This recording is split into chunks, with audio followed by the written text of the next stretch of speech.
কে নেতা? আব্দুল্লাহ ইবনে হুযাইফা বলেন, আমি সর্দার, আমি নেতা। তখন রোমের বাদশাহ আব্দুল্লাহ ইবনে হুযাইফাকে নিকটে বসাইলেন। আব্দুল্লাহ ইবনে হুযাইফাকে নিকটে বসে বলতেছেন, আমি তো অত্যন্ত তোমাকে অনেক ভালোবাসি, কিন্তু তুমি তো মুসলমান, আমি হলো খ্রিস্টান। তুমি যদি খ্রিস্টান ধর্ম গ্রহণ করো, আমি তোমাকে একটা অফার দিই। কি অফার? অফারটা হলো, তুমি এই রোম সম্রাট দেখতেছো, আমার দেশের অর্ধেক বাদশাহী তোমাকে লিখে দিবে, এবং শুধু তাই নয়, আমি আমার মেয়ে আছে, আমার মেয়েকে তোমার সাথে বিবাহ দিয়ে দিব। আমি মারা যাওয়ার পরে এই রোমের বাদশাহ তুমি হইবা। তৎকালীন যুগে সবচেয়ে বড় বাদশাহী দেশ ছিলেন রোমের। বর্তমানে যেমন আমেরিকা অনেক প্রভাবশালী, ওই রকম ভাবে রোম অনেক প্রভাবশালী ছিল। আব্দুল্লাহ ইবনে হুযাইফা বললেন, হে বাদশাহ, আমাকে রোমের বাদশাহ কেন লিখে দিবেন? পুরা পৃথিবী যদি আমাকে লিখে দেন, আমি ইমান ছাড়তে রাজি। আমার সুবহানাল্লাহ। মুসলমান ভাইরা আমার, একটু গভীর মনোযোগ দিয়ে বুঝবেন। আব্দুল্লাহ ইবনে হুযাইফাকে যখন এই প্রস্তাব করা হলো, যখন প্রস্তাবে রাজি হলেন না, বাদশাহ রাগান্বিত হয়ে গেলেন, বললেন একে আটক করো। আব্দুল্লাহ ইবনে হুযাইফাকে, সাহাবী আব্দুল্লাহ ইবনে হুযাইফাকে বন্দিশালে আটক করা হলো। শুধু আটক করেই ক্ষান্ত নাই মুসলমান ভাইরা আমার, রোমের বাদশাহ বলে দিল, আব্দুল্লাহ ইবনে হুযাইফাকে তোমরা খাদ্য দিবা না। খাদ্য যখন দিবা না, তখন দুর্বল হয়ে যাবে, তখন একা ঈমান ছাড়বে। একদিন না, 2 দিন না, আব্দুল্লাহ ইবনে হুযাইফাকে 7 দিন খাবার দেয় নাই। আর বাদশাহ বলে দিলেন, যখন মৃত্যুর শয্যায় সজ্জিত হয়ে যাবে, তখন আমাকে বলবা, তখন আমি খাবার দিব। আব্দুল্লাহ ইবনে হুযাইফাকে 1 দিন না, 2 দিন না, 7 দিন খাবার দেয় নাই। মৃত্যুর শয্যায় সজ্জিত হয়ে গেছে, আর দুর্বল হয়ে গেছে, কথা বলার শক্তি হারিয়ে ফেলেছে। ডাক্তার রোমের বাদশাকে বললেন, বাদশাহ, আব্দুল্লাহ ইবনে হুযাইফা একেবারে দুর্বল হয়ে গেছে, এখন যদি আমরা খাবার না দেই 2-1 দিনের মধ্যে মারা যেতে পারে। বলে ঠিক আছে, এই মুহূর্তে তাহলে তুমি আব্দুল্লাহ ইবনে হুযাইফাকে খাবার দাও, কিন্তু খাবারটা দিবা শুকরের গোশত আর মদ মিশ্রিত পানি দিবা। বলেন মুসলমানদের জন্য শুকরের গোশত খাওয়া হালাল না হারাম? শুকরও খাওয়া যাবে না, মদ মিশ্রিত পানিও খাওয়া যাবে না। আব্দুল্লাহ ইবনে হুযাইফাকে এই খাবার দিলেন, কারণ খ্রিস্টানরা ভালো করে জানে, যদি মুসলমানদেরকে হারাম খাওয়ানো হয়, হারাম খাওয়াইলে যদিও দৈহিকভাবে শরীর শক্তিশালী হবে, কিন্তু ঈমান দুর্বল হয়ে যাবে। কথা কোন ঠিক কিনা? যারা হারাম খাইবে, সুদ খাইবে, ঘুষ খাইবে, দৈহিকভাবে এদের শরীর ঠিক থাকবে, কিন্তু ঈমানের একটা জজবা, একটা তেজ আছে, এটা দুর্বল হয়ে যাবে, ঈমান কাজ করবে না। খ্রিস্টানরা তো ভালো জানেন, এই জন্য আব্দুল্লাহ ইবনে হুযাইফাকে শুকরের গোশত আর মদ মিশ্রিত পানি পাঠাইয়া দিলেন। তখন ডাক্তার নিয়ে গেলেন, বললেন তোমার জন্য খাদ্য আনছি। খাদ্য পেয়ে তো আব্দুল্লাহ ইবনে হুযাইফা খুশি, কিন্তু ওই ডাক্তার বলছে, এটা তোমার খাদ্য, খাদ্য আনছি শুকরের গোশত আর মদ মিশ্রিত পানি। এই কথা বলার সঙ্গে সঙ্গে বাঘের মতো গর্জন দিয়ে উঠল, বললে, হে ডাক্তার, এই খাবার নিয়ে যাও, যদি খাবার না নিয়ে যাও আমি ফেলে দিব। তখন ডাক্তার ভয় পেয়ে গেলেন, বললেন, হায় হায়, যে মানুষটা কথা বলার শক্তি হারিয়ে ফেলেছে, যখন বললাম শুকরের গোশত আর মদ মিশ্রিত পানি, এই কথা বলার সঙ্গে সঙ্গে আব্দুল্লাহ ইবনে হুযাইফার ঈমানের শক্তি এত তোজর হইল, এত শক্তিশালী হইল, বলল খাবার নিয়ে যান, খাবার যদি না নিয়ে যান তাহলে আমি ফেলে দেব। এই ভয় দেখানোর সঙ্গে সঙ্গে ডাক্তার খাবার নিয়ে বাদশাকে বললে, বাদশাহ, আব্দুল্লাহ ইবনে হুযাইফা আপনার খাবার খাই নাই, মদ মিশ্রিত পানি খাই নাই, শুকরের গোশত খাই নাই, মরে যেতে রাজি, কিন্তু হারাম খাইতে রাজি না। বলে, আমি হারাম খেয়ে আমার ঈমান নষ্ট করব না। আব্দুল্লাহ ইবনে হুযাইফা সেগুলো খাই নাই, না খেয়ে যখন পাঠায় দিলেন, বাদশাহ আরো রাগান্বিত হয়ে গেলেন। বাদশাহ বললেন, ঠিক আছে, সে তো খাবার খাবে না, তাহলে তোমরা কড়ার ভিতরে পানি দিয়া, কড়ার ভিতরে তেল দিয়ে তেল গরম করো, তেলের ভিতরে চুবাইয়া আব্দুল্লাহ ইবনে হুযাইফাকে মারবো। এই প্রস্তাব দেওয়া হলো, আব্দুল্লাহ ইবনে হুযাইফাকে ভয় দেখানো হলো। মুসলমান ভাইয়েরা আমার, তৎকালীন যুগে পুলিশেরা কি করলেন, কড়ার ভিতরে তেল গরম করে, ফুটান্ত তেল গরম করলো আর বললো আব্দুল্লাহ ইবনে হুযাইফার সামনে জেলখানা থেকে একটা কয়েদি নিয়ে আসো। তার সামনে পুরায়া বেজে একবারে কনকার বানায়া দিল। তার চোখের সামনে এক কয়েদিকে মেরে ফেললেন আর আব্দুল্লাহ ইবনে হুযাইফাকে বললেন, তুমি যদি ঈমান না ছাড়ো তোমাকে এইভাবে হত্যা করা হবে। আব্দুল্লাহ ইবনে হুযাইফা তাদের কোনো সাড়া দেয় না। মুসলমান ভাইরা আমার, বাদশা রাগান্বিত হয়ে গেলেন, বললেন যাও আব্দুল্লাহ ইবনে হুযাইফাকে এখন হত্যা করা হবে। আব্দুল্লাহ ইবনে হুযাইফাকে যখন তেলের ভিতরে নিয়ে যায়, আব্দুল্লাহ ইবনে হুযাইফা কান্না করতেছে। কান্না দেখে বাদশা বলতেছে, আব্দুল্লাহ আমি তো তোমাকে মারতে চাই না, আমি চাই আমার মেয়েটাকে তোমার সাথে বিবাহ দিয়ে এই দেশের বাদশা বানাইতে চাই। তুমি কান্না করো কেন? তুমি ঈমান ছেড়ে দাও, খ্রিস্টান ধর্ম গ্রহণ করো, এই বাদশাই তোমার নামে লিখে দেব। তুমি কান্না করো কেন? ভয় পাও কেন কাপুরুষের মতো? আব্দুল্লাহ ইবনে হুযাইফা বলেন, হে কাফের, হে বাদশা, আমি তো আমার মৃত্যুর জন্য ভয় পাচ্ছি না, আমি এই জন্য কান্না করতেছি। আমার তো জীবন একটা, আমার জীবনটা যখন শেষ হয়ে যাবে আমি যাইতেছি, কান্না করতেছি, আল্লাহ আমাকে যদি বারবার জীবন দিতাম, আমি বারবার ইসলামের জন্য জীবন দিতাম, এটার জন্য আমি কান্না করতে বলেন সুবহানাল্লাহ। কারণ হাদিস শরীফের ভিতরে আছে, কোরআনে কারীমের ভিতরে আছে, যারা শহীদ হবে শহীদদেরকে বলা হবে তোমার কি তামান্না? যারা শহীদ হবে তারা জান্নাতের ভিতরে উঠতে থাকবে। আর জান্নাতের আল্লাহ জিজ্ঞেস করবে তুমি কি চাও? তোমরা আল্লাহ আমাকে তার একটা জীবন দিতাম, আমি ইসলামের জন্য আবার শহীদ হইতাম, আবার শহীদ হইতাম। এই জন্য আমি কান্না করতেছি, আয় আল্লাহ যদি আমাকে বারবার জীবন দিত আমি বারবার জীবন দিতাম, এটার জন্য আমি কান্না করতেছি। এই কথা বলার সঙ্গে সঙ্গে বাদশাহ হতভম্ব হয়ে গেল যে মৃত্যু দেখে ভয় পাই না, যদি আমরা তাকে মৃত্যু দেই তাহলে আমরা লাঞ্ছিত হইলাম। কারণ এমনও মানুষ আছে মৃত্যুবরণ করলেই মানুষ নত হয় না, বরং সে দামি হয়ে যায়। বলে তাকে যদি আমরা হত্যা করি তাহলে তার দাম বেড়ে যাবে। শুধু ইমান শেষ করে নাই, ইমান নত হয় নাই। কারণ দেখেন নাই যে আমাদের জুলাই যুদ্ধ হাদিকে হত্যা করা হলো, হাদি তো দাম কমে নাই, বরং সারা বিশ্বের মানুষ তাকে কিনছে। তো বাদশারা তো বুদ্ধিমান, বলে না তাকে যদি মারি তাহলে তার দাম আরো বেড়ে যাবে, তাকে মারা যাবে না, তাকে মুক্তি করে দেওয়া। বলেন সুবহানাল্লাহ। এজন্য সাহাবায়ে কেরাম মৃত্যু থেকে ভয় পায় নাই, ঈমান ছাড়ে নাই। ঈমান মহা সম্পদ জিনিস, ঈমান অনেক দামি জিনিস। গোটা পৃথিবী যদি কাকে লেগে দেওয়া হয়, ঈমান থেকে দূরে যাবে না। এই জন্য মুসলমান ভাইরা আমার, ঈমানকে আঁকড়ে ধরতে হবে। ঈমান অনেক মূল্যবান জিনিস। এই ঈমান ছিনিয়ে নেওয়ার জন্য অনেক প্রচেষ্টা আপনাকে করবে।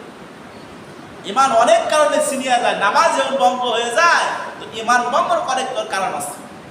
এই জন্য আমার এই কপাল আল্লাহর দরবারে নত হবে। কাউকে আমি ভয় পাবো না, আমি ভয় পাবো শুধুমাত্র কেবলমাত্র আমার আল্লাহকে। কথা কোন ঠিক না? এই জন্য আল্লাহর সামনে মাথা নত করতে হবে। আমরা রিজিকের পিছনে তালাশ করি, অথচ রিজিক দেওয়ার মালিককে, রিজিক দেওয়ার মালিককে আল্লাহ। আল্লাহ আমাদের রিজিক দিয়ে, আমরা খামার করি, আমরা রিক্সা চালাই, আমরা কাজ করি, সব কিছু কিসের আশায়? রিজিকের আশায়। অথচ এই রিজিক দেওয়ার মালিক হলো আল্লাহ। আল্লাহকে ভুলে যদি আমরা রিজিক তালাশ করি, ছেলেরা ভালো রিজিক পাবো না। আল্লাহকে খুশি করবেন তো আপনি রিজিক তালাশ করবেন, কল্যাণময় রিজিক হবে। এই জন্য রিজিকও তালাশ করতে হবে, আমার আখিরাতও ঠিক রাখতে হবে। মুসলমান ভাইরা আবার রিজিকও তালাশ করতে হবে, আবার নবীর ওয়ারিস যারা আছে এদেরকেও ভালোবাসতে হবে। আবু দাউদ শরীফের হাদিস, কুন আলিমান আও মুতাআল্লিমান আও মুস্তামিআন আও মুহিব্বান ওয়ালা তাকুন খামিসান। আল্লাহ রাসূল সাল্লাল্লাহু আলাইহি সাল্লাম বলেন, কুন আলিমান, তোমরা আলেম হও। কি হও? আলেম হও। কুন আলিমান, তোমরা আলেম হও। আল্লাহ রাসূল আলেম হতে বলছেন, কেন আলেম হতে বলছেন? কোরআনে কারীমের ভিতরে আল্লাহ রাব্বুল আলামিন বলেন, ইন্নামা ইয়াখশাল্লাহা মিন ইবাদিহিল উলামা। নিশ্চয় একমাত্র পৃথিবীর ভিতরে সবচেয়ে বেশি ভয় করে আল্লাহকে আলেমগণ। কেনা আলেমগণ আল্লাহকে বেশি ভয় করে। কেন কে কে বলতেছে? আল্লাহ বলতেছে, ইন্নামা ইয়াখশাল্লাহা মিন ইবাদিহিল উলামা। আলেমগণ আল্লাহকে বেশি ভয় করে। আর আলেমগণ হলো নবীগণের ওয়ারিস। কিসের ওয়ারিস? ইন্নামাল উলামা ওয়ারাসাতুল আম্বিয়া। আম্বিয়াগণের ওয়ারিস হলো আলেমগণ। এজন্য তোমরা কি করবে? আলেম হও। কোন আলিমান তোমরা কি করতে হবে? আলেম হতে হবে। কোরআনের জ্ঞান রাখতে হবে, হাদিসের জ্ঞান রাখতে হবে। এটার যে জ্ঞান আছে সেই হলো আলেম। আলেম হতে হবে। কিন্তু আমরা তো আলেম হতে রাজি না। আমার ছেলেকে আমার মেয়েকে কেজি স্কুলে পাঠানোর জন্য আমরা ভোর 6টায় চলে যাই, কেজি স্কুলে দিয়ে আসি। অথচ মসজিদে চারপাশে মাইক দিয়ে ডাকা হচ্ছে, ইমাম সাহেবরা ডাকতেছে মসজিদে মুক্তবে পাঠায় দেন, মুক্তবে পাঠায় দেন। সন্তান বলতেছে না আমি ঘুমাবো, মা যাবো না। সন্তানও রাজি, মাও রাজি, পাঠাইতেছে। কারণ দুনিয়ার শিক্ষায় শিক্ষিত করতেছে, আখিরাতের শিক্ষায় সে দাম দিতেছে না। ওই সন্তানে যদি বলতে মা আজকে কেজিতে যাবো না, বরঞ্চ তাকে মারধর করতেছে। আর ওই সন্তান যখন বলতেছে এই মসজিদে যাবো না, আর মুক্তবে যাবো না, সকালে ঘুম ভাঙে নাই, মাও ঘুমায়, ছেলেও ঘুমায়, তাহলে আপনি কেমন মা হইলেন? অথচ আপনার সন্তানকে আপনি নিজে মুক্তি কেজিতে নিয়ে যান। উচিত ছিল আপনার সন্তানকে আপনি কোলে করে মুক্তিবে পাঠাইবেন। এর বিনিময়ে আপনার সগীরা গুনাহগুলো মাফ হয়ে যাবে। হাদিস শরীফের মধ্যে আসছে, যখন নাবালেগ বাচ্চা যখন হাঁটি হাঁটি পা পা করে মুক্তবে আসে, ফেরেশতারা নূরের পর্দা বসায়া দেয়। আর তার সঙ্গে যায় যে নিয়ে আসে তার সগীরা গুনাহ মাফ করে দেয়। চারপাশের সমস্ত মাখলুকাত তার জন্য দোয়া করে, বলেন সুবহানাল্লাহ। হাদিসে তো এমন নাই আপনার সন্তানকে কেজিতে নিয়ে গেলে আপনার জন্য সগীরা গুনাহ মাফ হবে। অথচ কোরআন শিখানোর জন্য যদি আপনি আপনার সন্তানকে বক্তব্যে নিয়ে আসেন, তাহলে পিতামাতার সগীরা গুনাহগুলো মাফ হয়ে যাবে। অথচ কোনো মাকে আমি আজ পর্যন্ত দেখলাম না, বাবাকে দেখলাম না বক্তব্যে নিজে হাতে নিয়ে আসে। ছেলেকে পাঠায় যায়, আসো আসো না আসো নাই। তাহলে কেমনে আলেম হবে? কোন আলিমান আগে কি হবে? আলেম হতে হবে, চেষ্টা করতে হবে। আল্লাহ রাসূল বলেন কোন আলিমান আলেম হও। যদি আলেম না হতে পারো তাহলে কি করবা? আও মুতাআল্লিমান, তাহলে আলেমের ছাত্র হও। কি হও? আলেমের ছাত্র হও। আও মুতাআল্লিমান, তাহলে আলেমের ছাত্র হও। আল্লাহ রাসূল বলেন আও মুতাআল্লিমান, তোমরা আলেমের ছাত্র হও। যদি আলেম না হতে পারো, আলেমের সাথে পরামর্শ করে ছাত্র হও, লেখাপড়া করো। কিন্তু ছাত্র হতে পারে তাহলে কি করবা? আল্লাহ রাসূল বলেন আও মুস্তামিআন, তাহলে আলেমের কথা শোনো, শ্রবণ করো। আমরা তো আলেমের কথা শুনতে রাজি না, বাড়িতে ঘুমায় থাকবো, মসজিদে আমরা আসবো না। 3 নম্বরে কি করতে হয়? 1 নম্বরে আলেম হও।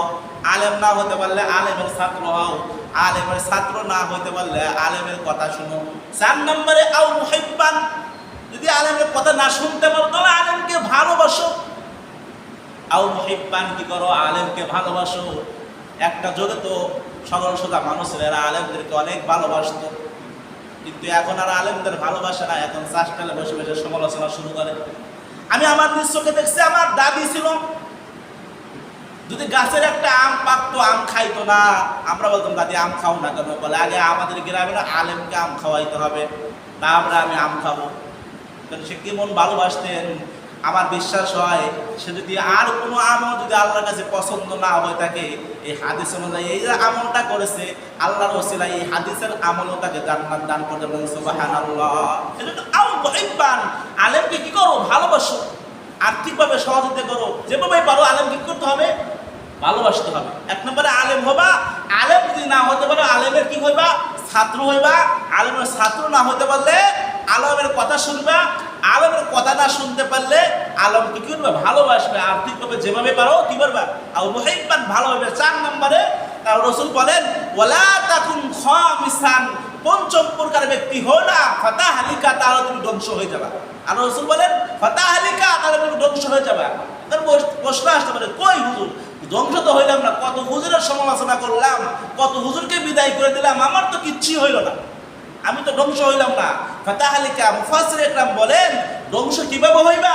হতে পারে আখিরাতের দিকে ধ্বংস হইবা, অথবা দুনিয়ার দিকে ধ্বংস হইবা, অথবা তুমি লাঞ্ছিত হয়ে মৃত্যুবরণ করবা। কারণ ফাতাহালিকা আমার কথা না, এটা হলো রাসূলের কথা। ফাতাহালিকা তুমি ধ্বংস হয়ে যাবে। ওয়ালা তাকুন খামিসান ফাতাহালিকা পঞ্চম ব্যক্তি হয় না, রাস্তায় বসে বসেই তোমার ইমামের বিরুদ্ধে সমালোচনা করো না, তাহলে তুমি ধ্বংস হয়ে যাবে তোমার ভালোর জন্য। হাদিসে আল্লাহ রাসূল আগেই বলে দিয়েছে। কারণ আল্লাহ রাসূল বলেন এরা আলেম হলো আমার ওয়ারিস। আল্লাহ রাসূল দিরহাম দিনার রেখে যায় নাই, রেখে গেছে কোরআন এবং হাদিস। তার ভিতরে কোরআন এবং হাদিসের জ্ঞান আছে। সে যদি ভুলও করে থাকে তার ভুল তাকে শুধরায় নিতে হবে গোপনে। আল্লাহ নিজেই তো গোপনে বিচার করে। আল্লাহ রাসূল কি করবে? নিজেই গোপনে বলেছে আলেমরা যদি কোনো ভুল করে থাকে তাদের বিচার হবে পর্দার মাধ্যমে, আমভাবে হবে না। দেখেন এমপি মন্ত্রীরা যদি ভুল করে থাকে আমভাবে কি তাদের বিচার হয়? এককভাবে বিচার হয়। দুনিয়া যদি এই মর্যাদা থাকে তো আখির যারা আলেম হচ্ছে আলেমদের বিচারে নূরের পর্দার সামনে আল্লাহ নিজে বিচার করবে, মানুষের সামনে বিচার করবে না। এই জন্য আল্লাহ রাসূল বলেন তোমরা কি করো? ফালা তাকুন খামিসান ফাতাহালিকা পঞ্চম ব্যক্তি হও না, কারণ পঞ্চম ব্যক্তি হলে তুমি ধ্বংস হয়ে যাবে। হতে পারে তোমরা আখিরাতের দিকে ধ্বংস হবে, হতে পারে দুনিয়ার দিকে ধ্বংস হয়ে যেতে হবে, অথবা এমন হবে মন মরে যাবে, ইমানের শক্তি হারিয়ে ফেলবে, নামাজ পড়তে মন চাইবে না, রোজা করতে মন চাইবে না, ইমানের শক্তি তুমি হারিয়ে ফেলবে। কারণ আলেম হলো ইন্নাল উলামা ওয়ারাসাতুল আম্বিয়া, আলেমগুলো হলো নবীগণের ওয়ারিস। আলেমকে ভালোবাসা মানে নবীকে ভালোবাসা। আর আল্লাহ নিজেই বলতেছেন ইন্নামা ইয়াখশাল্লাহা মিন ইবাদিল উলামা, পৃথিবীর ভিতরে মানুষের ভিতরে সবচেয়ে একমাত্র ভয় করে, আল্লাহকে ভয় করে একমাত্র আলেমগণ। একমাত্র কে? আল্লাহকে বেশি ভয় করে আলেমগণ। তাহলে আলেমগণ আল্লাহকে বেশি ভয় করে, এই সার্টিফিকেট আল্লাহ নিজেই দিতেছে। এই জন্য আলেমদেরকে আমরা ভালোবাসবো। এক নম্বরে আলেম হবো, যে আলেম না হতে পারে আলেমকে কি করবো? আলেমের ছাত্র হবো। আলেমের ছাত্র না হতে পারলে আলেমের কথা শুনবো। আলেমের কথা না শুনতে পারলে আও মুহিব্বান আলেমকে ভালোবাসবো। ওয়ালা তাকুন খামিসান ফাতাহালিকা, আমরা পঞ্চম ব্যক্তি হব না, তাহলে আমরা ধ্বংস হয়ে যাবে। এই জন্য যত মানুষ আছে, যত আলেম আছে, সমস্ত আলেমকে আমরা কি করি? এক বাক্যে ভালোবাসবো। আমার সামনে যদি কোনো আলেমের সমালোচনা করে, আমি আমার ইমানের শক্তি থাকলে আমি হাত দিয়ে বাধা দিব। হাত দিয়ে বাধা না দিলে আমি মুখ দিয়ে ঘৃণা করবো, তার কথা আমি শুনবো না। এই জন্য আমার ইমানকে আমার বাঁচাইতে হবে। এখন তো আর নবী আসবে না, এখনো আলেমগণই আমাদের নবীগণের ওয়ারিস। তাদের কথা আমরা অক্ষর অক্ষর কি করবো? পালন করার চেষ্টা করবো। এই জন্য আল্লাহ রাসূল এগুলো আগেই বলে দিয়েছে। এই জন্য ফালা তাকুন খামিসান ওয়ালা ফালা তাকুন খামিসান ফাতাহালিকা, পঞ্চম ব্যক্তি হলে আমি ধ্বংস হয়ে যাব। এক নম্বর আমি এক নম্বর থাকার চেষ্টা করব। কোন আলিমান আগে আমি আলেম হব। আলেম যদি না হতে পারি তাহলে আমি মসজিদে এসে আমি সেবারা পড়া শুরু করব, আমি কোরআন পড়া শুরু করবো, আলেমের ছাত্র হওয়া শুরু করব। আলেমের ছাত্র যদি না হতে পারি আলেমের কথা শুনবো, ভাই কীভাবে চলতে হয় তার কথা দিন করে শুনবো। তা না শুনতে পারলে আও মুহিব্বান তাকে ভালোবাসবো। ওয়ালা তাকুন খামিসান ফাতাহালিকা, আর পঞ্চম ব্যক্তি হব না। পঞ্চম ব্যক্তি হলে আমার দুনিয়াও শেষ, আখিরাতও শেষ। দুনিয়াও শেষ, আখিরাতও শেষ হবে। আল্লাহ রাসূল ফাতাহালিকা, আল্লাহ রাসূল অক্ষরে অক্ষরে আপনার বিশ্বাস করতে হবে। যে কথাগুলো বলছে এই কথাগুলো কি করতে হবে? অক্ষরে অক্ষরে বিশ্বাস করতে হবে। এজন্য আমরা আলেমদেরকে সম্মান করব, আলেমদেরকে ভালোবাসবো। আল্লাহ রাব্বুল আলামিন আমাদের সবাইকে আলেমদেরকে ভালোবাসার তৌফিক দান করুন। ওয়া আখিরু দাওয়ানা আলহামদুলিল্লাহি রাব্বিল আলামিন। আসসালামু আলাইকুম ওয়া রাহমাতুল্লাহি ওয়া বারাকাতুহু। যারা সুন্নাত পড়ে নাই ওদের শিখিয়ে পড়ে না।